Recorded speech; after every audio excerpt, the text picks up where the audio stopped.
Hello and welcome. This is Self-Control, How to Build a Better Life. This is the podcast that will inspire you to take control of your mind and your mindset to go forward and build the life that you want to live. We're talking about ways to know the self more deeply, more intimately, and find the solutions to our problems within.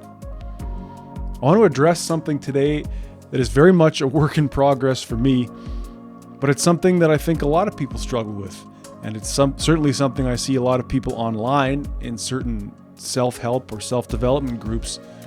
I see them reaching out with questions related to it. So let me throw my hat in the ring on this one. It's the question of low self-esteem or low self-confidence. And I would even add in there the tendency of self-doubt. So without beating around the bush too much, let's get into it. Let me give you two tools and two realizations that I've had, and I'll let you apply those to your own life.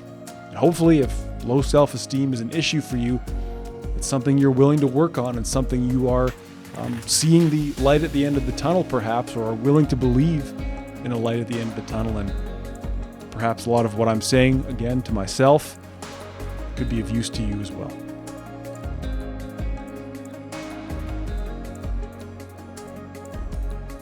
All right, so follow me on this one.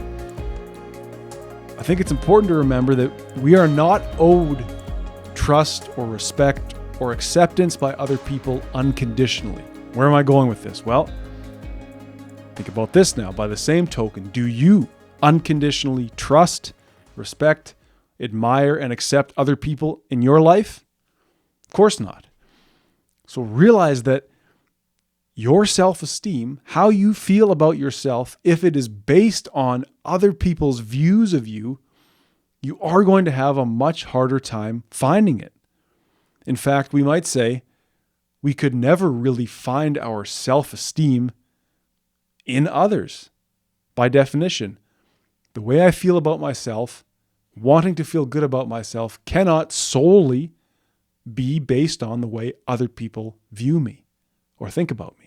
I say this because so much of that low self-esteem reflects or becomes apparent to us in the way other people treat us. If we're ignored, people talk over us, people don't seem to care what we have to say, they don't invite us to be a part of things. Maybe they're a little bit weary or wary, I should say, about having you around because they don't know what you bring or what you think or who you are, and you're just kind of standing off to the side. But of course, we have to interact with other people, work, family, school, whatever that looks like, social groups of any kind. And so, of course, we want to be well received and accepted, yet we do not get that acceptance unconditionally, just as we don't give it unconditionally. You don't spend time with people or look up to people or respect people who you don't know. And you have to build a relationship with people to see what they can bring to your life. But ultimately, if you have low self-esteem, you don't feel good about who you are, you're embarrassed of how you maybe look, how you perform, how you act, you feel you have nothing to contribute, and you feel like perhaps in your personal life, you're spinning your wheels, you look around, you don't like the place you're in because of how you've gotten yourself there, or perhaps you doubt your own abilities. Now, I would have to say this sounds like a you problem, and I've been there too, and I still deal with this. It's an ongoing work in progress, like I say. The thing about you problems, the best thing about you problems, as they say, is that you also have the solution. When I was younger, my self-doubt and my low self-confidence came from within. Of course, it starts within.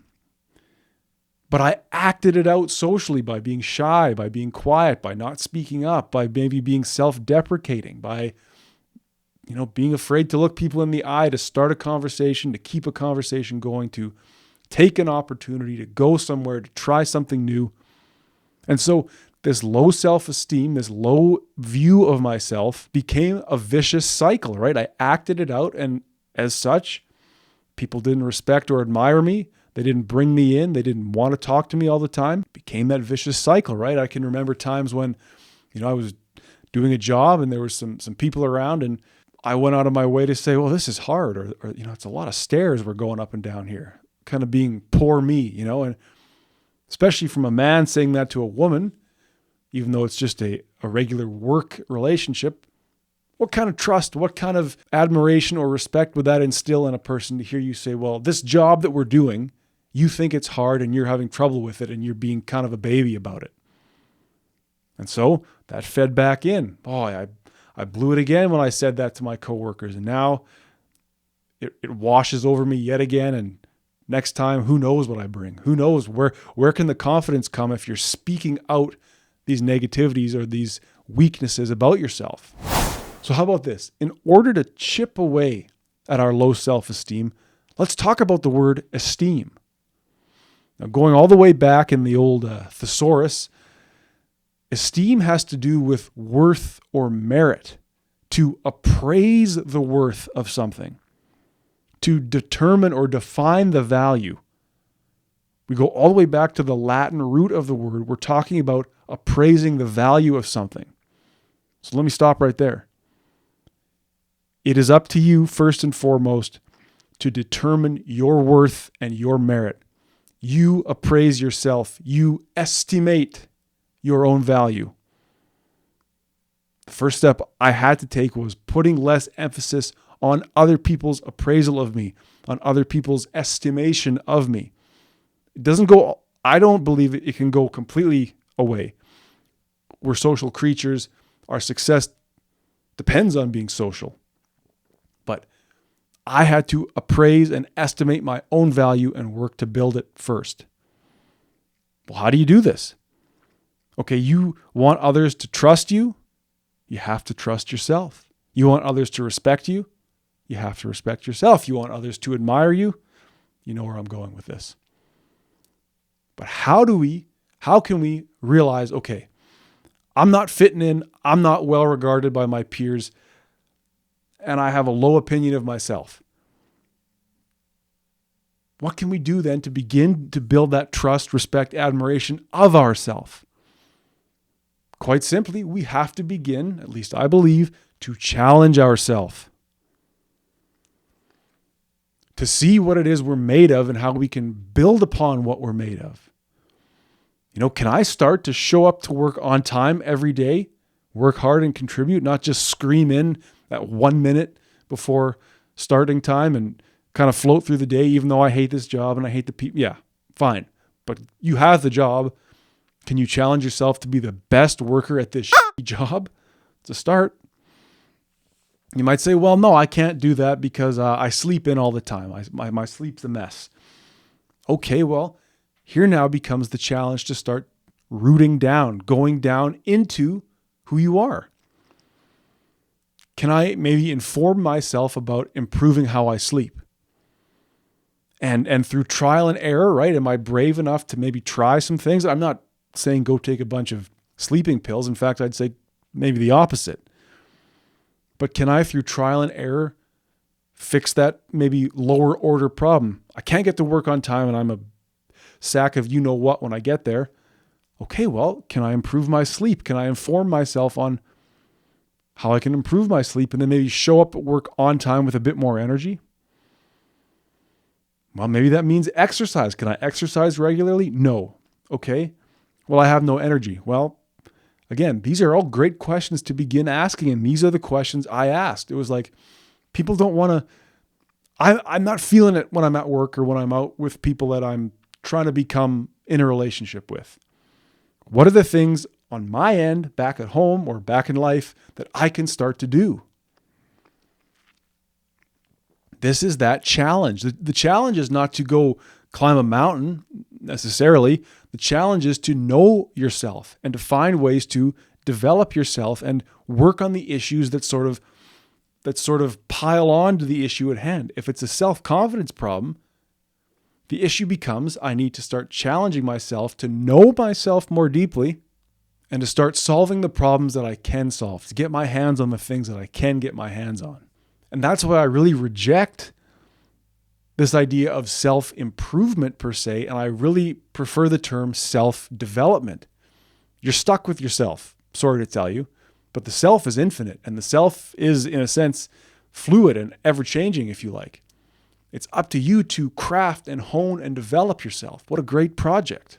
What I had to realize was that the more I knew of myself, the more I challenged myself to solve these very basic human problems in myself, the more I began to value myself. Low self-confidence for me arose because I didn't know what I was capable of. I wasn't trying to develop myself. I wasn't even trying to really know myself. I was just floating through life. And you don't know what you're capable of, Patrick, because you never tried. And let me say, if you're young, you have time. And of course, no day is guaranteed. Could all end tomorrow. But if you're young, that is the greatest asset you have. You will rise to those challenges over time. It won't be today or overnight. But take a 1 year, 5 year, 10-year view. I was working on a film set the other day, and I'm 34 years old, and I had a chance to talk to some guys who were in their early 20s, and I was humbled in a way that they asked me a few questions about, what they should do career-wise, or should I go to school, should I travel? All I could say was, you're so young. You have no idea where in 10, 12 years you'll be. So don't be afraid to take an opportunity or take a chance on something now. Maybe you want to go to school and get that degree, but maybe you want to go do a year in Bali. I didn't do it, but I'm not saying you shouldn't do it. So be very, very grateful for the time you have to take on this challenge. The challenge of low self-esteem is an invitation to come to know yourself and to challenge yourself in ways that you can manage. Can you improve your sleep? Can you start exercising? Improve your diet, hydration? Are there career goals that you want to take? Yes, it's tough in the workplace, but are there ways you can step up? Resistance training, right? Weightlifting was huge for me. Spending time walking, learning about stretching, perhaps pursuing a spiritual relationship to whatever is meaningful to you through prayer, journaling, reflection, meditation. This problem of low self-esteem, it hurts. And the pain surely comes up when we're in interpersonal situations, but it's still a you problem and it's still a you solution. Personal things that you can do in your own time, with your own time, begin to blossom in ways that you can't imagine. So when you are willing to challenge yourself and thereby become experienced in being yourself and experienced in knowing who you are and what you bring, you've figured yourself out. You've, in a sense, taken on the greatest challenge of self, which is self-knowing. Who are you? Why do I do what I do? Your value, your merit, your esteem goes up. You're working on becoming somebody who masters themselves, and other people take note. No question about it. Show them who you really are, right? I personally believe that all of us have a spark of divine starlight within us. You don't have to believe that. But what if you lived that way for a day? What would it take to kindle that light within you? We can actually, in time, become somebody who inspires others. We glow from within and other people take note. Now, of course, you may be full of objections at this point, right? You might be saying, well, I can't have high self-esteem because I'm short, I'm ugly, I'm poor, I'm a single mom with kids, I'm washed up, whatever. I'm injured, I can't work, I can't contribute, I'm sick, I'm depressed. Look, there's a million reasons and there's a million things that you are not. Let's just get that out there. There's a lot more things that you aren't, right? You can dream up an infinite amount of things that you're not and things that you wish you were and things that other people are. I've spoken about this at length. I call it negational when we think about all the things we're not, or relational thinking when we think about all the things that other people are that we're not. I'll link you to that episode in the show notes here or right on the YouTube video, perhaps here or here. You're invited to grow in spite of that, okay? You're invited to grow in spite of these things. All of these things that plague your self-esteem that you're not, that you can dream up. That doubt, right, that we talked about, that doubt is fueled by your perceived weaknesses and your shortcomings. It will be eradicated and destroyed when you focus on what is real and what you can work with in yourself. right? Like I had a bad case of body dysmorphia. That's when you sort of have negative self-image related to your physical body. You believe things to be worse than they are. You believe yourself to be less attractive than you maybe are. And I said, I'll never be happy because of this physical reality and how I look, how I feel in my body. You could think that all you want. You could tell yourself that this is a death sentence and this is how it is for me forever. Or you could start to get your hands around what you can get your hands around. Exercise, diet, some form of spirituality, improving your well-being so that you can start to feel better in your body. Now, I'm about to say something that may offend. I'm about to say something that might make you cringe. Now, we should mention that the root of the word cringe is to bend or fall in battle. And I would say, here's a step in self-confidence. Don't let things make you cringe. Don't let words or ideas or people's BS that they put on you make you cringe. I'm anti-cringe. I hate the word cringe. I've got it out of my vocabulary, except right now, apparently. I want to say something to the men. So if you've got kids, if perhaps you're a woman and you don't want to hear this kind of thing, skip ahead 15 seconds or so. Men, if your self-confidence or low self-confidence is rooted in believing that your manhood is too small or unsatisfactory to your partner, you don't have to live that way.